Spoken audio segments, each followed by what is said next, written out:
E aí galera, que fala de Games 7 e dessa vez trazendo pra vocês mais um vídeo aqui no nosso canal. E dessa vez estamos aqui de novo no nosso mapa de tutorial.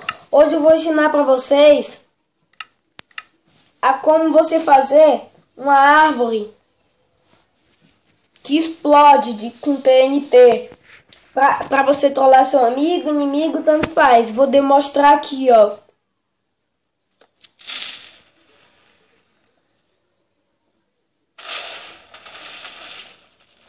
Olha a cratera que o negócio fez. Ok, eu vou ensinar aqui pra vocês.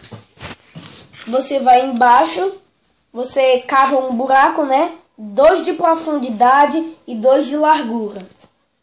Você bota uma alavanca embaixo da árvore, aciona a alavanca e embaixo você bota uma redstone. Opa, caiu aqui a alavanca. Aí você aciona a alavanca, aí a redstone vai estar ativada. O que você faz agora? Você bota blocos aqui ao redor. Agora você pega a tocha de redstone e coloca nos blocos. Tem que ser na parede. Se for no chão não dá.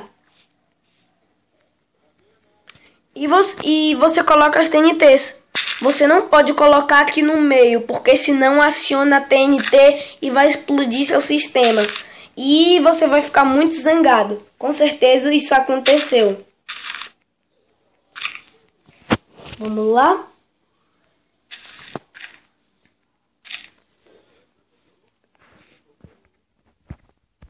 Tem que ser desse jeito aqui que eu tô botando a TNT. Porque se você colocar nesse espaço aqui, ó, vai acionar. Aí vai explodir e aí a sua armadilha não vai dar certo. Aí depois é só cobrir. Você pode trollar seu amigo, seu inimigo. Aqui.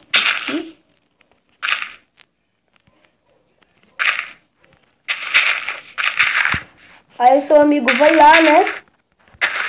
Tô desconfiado que pode acontecer alguma coisa. Ele vai lá com um machadinho de ferro, vai lá, né? Faz assim.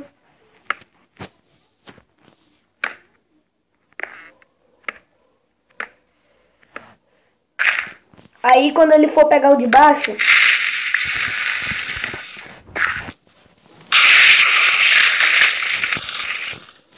fez uma cratera gigante. Nossa, é muito bom aí pra você trollar seus amigos. Então foi isso aí, galera. Se vocês gostaram, deixe seu like, comente aí o que você achou desse vídeo e se inscreva aí no canal, que ajuda pra caramba, pessoal. Foi isso aí. Fui!